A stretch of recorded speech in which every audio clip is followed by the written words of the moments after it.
Assalamualaikum teman-teman. Maaf salah server. Jangan di skip.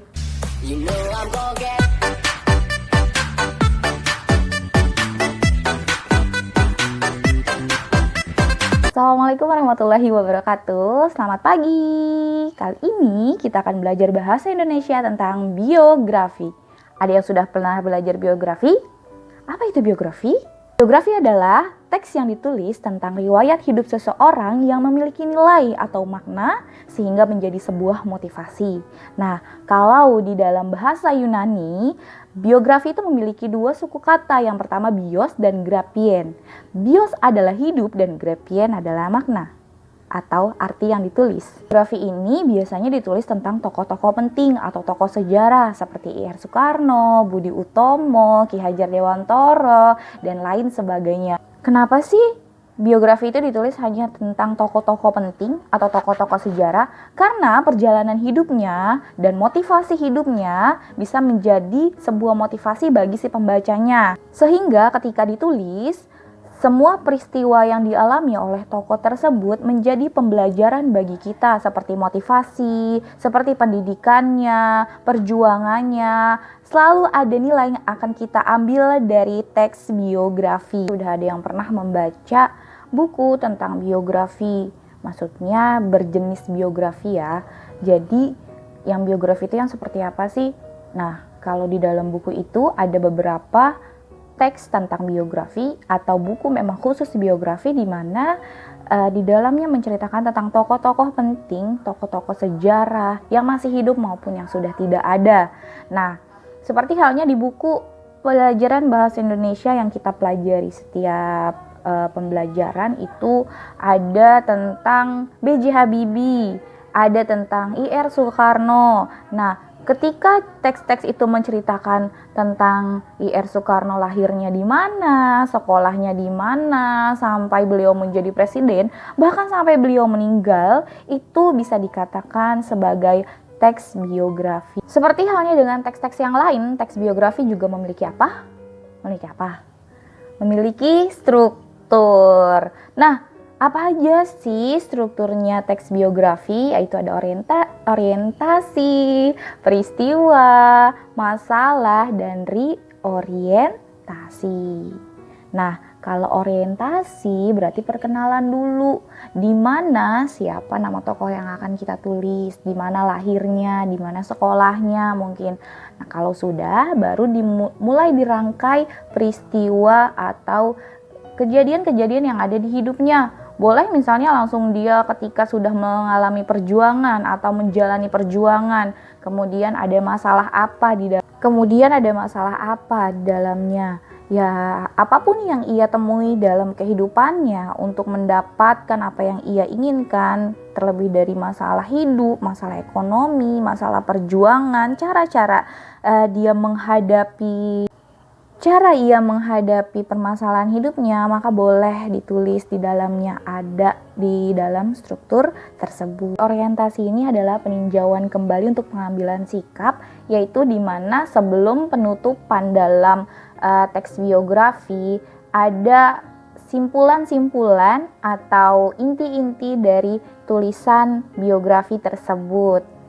Ciri-ciri biografi. Biografi itu mempunyai ciri-ciri loh, karena setiap teks itu hampir sama dan sama-sama mengandung informasi. Ciri-ciri biografi pun demikian. Pertama, mengandung informasi. Kedua, berupa fakta.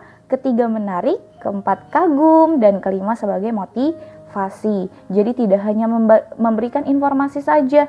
Teks biografi yang disusun itu harus berupa fakta. Jadi tidak boleh ada sedikit pun yang tidak sesuai dengan fakta.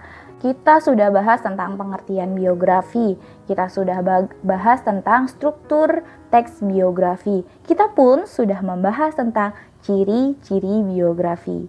Ada yang belum dibahas?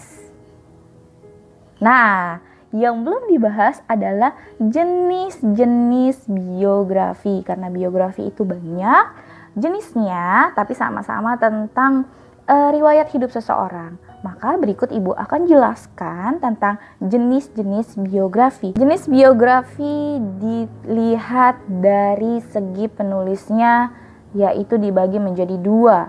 Yang pertama, autobiografi dan biografi. Kalau autobiografi berarti si tokoh tersebut menuliskan tentang riwayat hidupnya sendiri.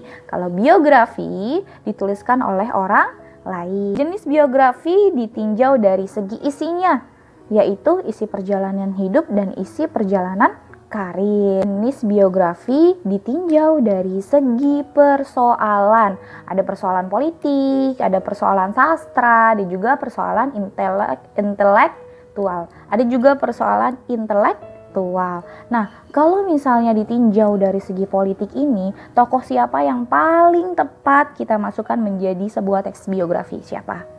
I.R. Soekarno, Bung Hatta. Betul, karena beliau-beliau itu yang menjalani atau terjun langsung tentang politik, di mana beliau mempertahankan atau memperjuangkan kemerdekaan Indonesia. Ada biografi jenis sastra. Nah, sastra ini yang biasanya kita kenal sebagai sastrawan. Siapa aja sih? Ada Taufik Ismail, ada W.S. Rendra, ada Hairil Anwar, dan juga ada Pramudia Anantatur. Nah, yang terakhir adalah jenis intelektual, di mana kecerdasannya, kemampuannya dijadikan sebuah buku atau sebuah biografi, di mana di dalamnya diceritakan tentang kepintaran-kepintaran atau kecerdasannya. Ada Suhokgi, ada Hairil Tanjung, ada Dahlan Iskan. Penjelasan tentang teks biografi yang sudah Ibu jelaskan, semoga kalian mengerti dan tidak pusing dan tidak mager dan tidak di skip videonya. Awas ya, Najkal. Berbicara tentang penjelasan di dalam media sosial itu memang agak membosankan ya. Ada yang nontonnya pasti sambil tiduran, ada yang sambil duduk, ada yang sambil terpaksa, ada yang sambil menghujat, Suzon.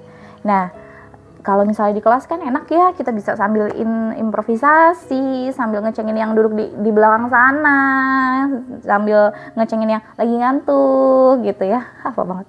Nah, baik, dari penjelasan yang sudah Ibu jelaskan, pastinya perasaan kalian sudah mulai berbisik-bisik bahwasanya Ibu akan menyuruh apa?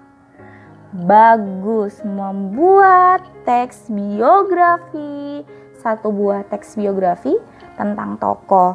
Tapi tentunya bukan kalian sendiri yang membuat dengan pemikiran-pemikiran kalian. Kalian hanya mencari sumber, baca di sumber, kemudian kalian tuliskan kembali ke dalam buku tulis. Ya, jadi tapi tokohnya sudah Ibu tentukan.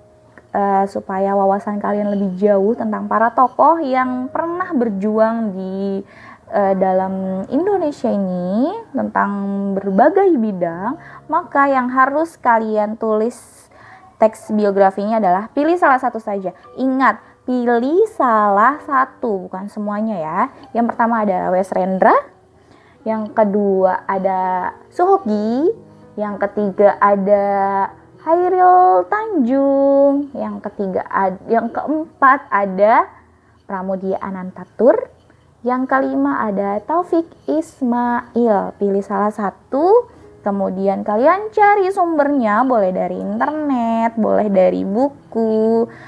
Kemudian kalian tulis di buku tulis atau di buku catatan, yang penting di buku tulis ya. Nanti di-upload di Psikologi seperti biasa. Nah, tugas ini berlaku untuk 1 minggu ke depan. Jadi mulai dari hari Senin sampai hari Jumat. Makasih telah menonton video pembelajaran Bahasa Indonesia dengan materi biografi. Semoga kita sehat selalu, cepat berjumpa di dalam kelas, dan jangan lupa kumpulkan tugas sesuai dengan waktu yang ditentukan. Jangan lupa absen di kolom komentar. Nah, kalau mau nanya juga boleh kok. Misalnya tadi ada penjelasan Ibu yang gak jelas, nanya di kolom komentar boleh. Nah, absennya itu hanya berlaku 1 kali absen untuk 2 kali pertemuan. Jadi kalau sudah absen hari ini, besok tidak perlu absen lagi. Terima kasih. Assalamualaikum warahmatullahi wabarakatuh. Selamat siang.